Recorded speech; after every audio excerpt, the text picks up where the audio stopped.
Dan tambahan Untuk Speaker satu lagi. Ada dua.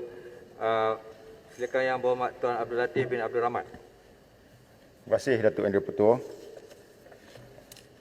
Saya pantun pagi ini untuk menceriakan pagi. Air adalah keperluan kehidupan.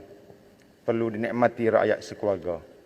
Menteri Kasar yang budiman, soalan saya nombor 3. Terima kasih. Terima kasih. Silakan Yang Berhormat Timbalan Yang Berhormat Menteri. Ya. Bismillahirrahmanirrahim. Assalamualaikum warahmatullahi wabarakatuh dan salam sejahtera.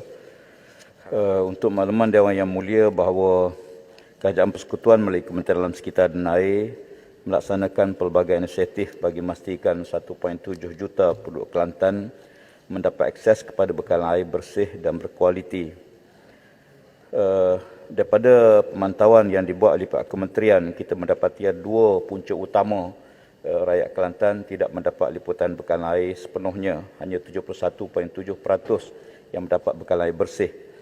Punca utama ialah berpunca pada sumber air di mana 15 daripada 36 LRA yang telah pun dibina tidak mencapai kapasiti yang sebenar, dan yang kedua ialah NRW agak tinggi 51.1% di Kelantan.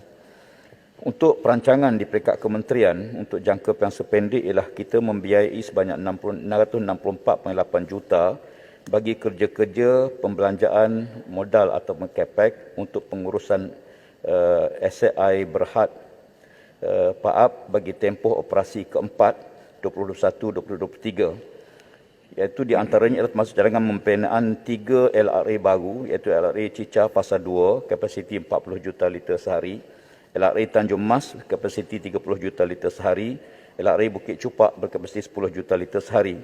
Pelaksanaan kerja-kerja ini dalam peringkat reka bentuk dan kita jangka akan dapat dimanfaatkan oleh pengguna menjelang tahun 2024. Yang keduanya ialah penukaran 511 km paip uzur jenis AC secara berperingkat dengan anggaran kos banyak 218 juta sehingga kini sepanjang 106.2 km paip telah pun diganti dan sepanjang 405 km akan diganti secara berperingkat-peringkat.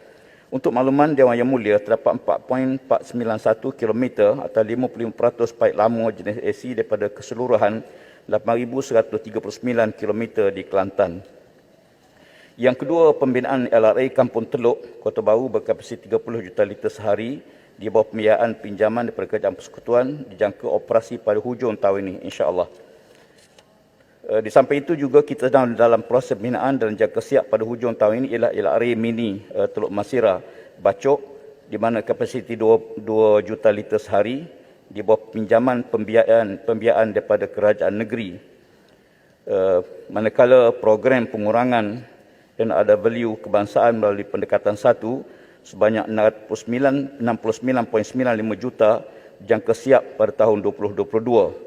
Skop kerja termasuklah pemasangan meter sistem input volume atau SIV, penggantian meter pengguna, pembaikan tangki dan penyediaan Geographic Information System atau GIS.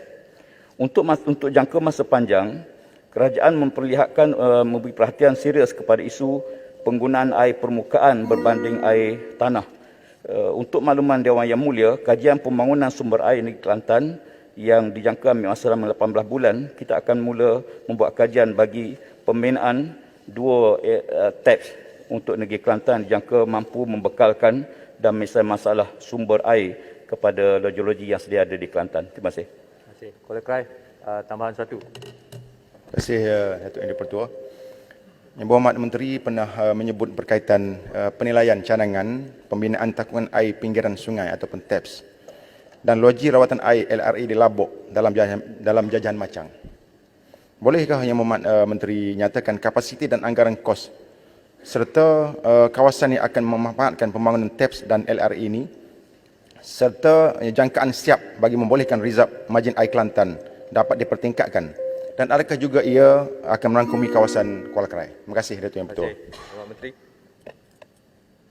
Untuk makluman Dewan Yang Mulia, kajian untuk menggunakan air ataupun TAPS dilakukan di Labok ataupun di jajahan Macang di kawasan timur Sungai Kelantan dengan anggaran kos lebih kurang 1.8 bilion, di mana pembinaan ataupun cadangan TAP ini ialah untuk menyelesaikan bekalan air sebagaimana yang telah saya maklumkan dalam jawapan tadi, dan keluasan yang akan diliputi untuk bekal air ialah lebih kurang dalam 1,000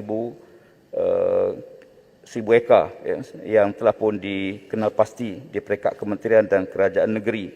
Secara keseluruhannya, pembinaannya melangkumi 3 komponen. Yang pertama TAPS lebih kurang 650 juta dan loji rawatan air serta agihan banyak 1.103 bilion. Dan ini kita jangka dapat menyelesaikan masalah bekal air di kawasan-kawasan yang terlibat seperti Kota Baru, macam Pasir Putih, Tumpak, Bacok, Pasir Mas, Tanah Merah dan sebagainya, termasuk kawasan yang dibangkitkan oleh Yang Berhormat. Dan kita jangka dengan siapnya TAP ini dia akan mampu meningkatkan reserve margin air di Kelantan sebanyak 20%. Terima kasih. Terima kasih. Yang Berhormat Pulai.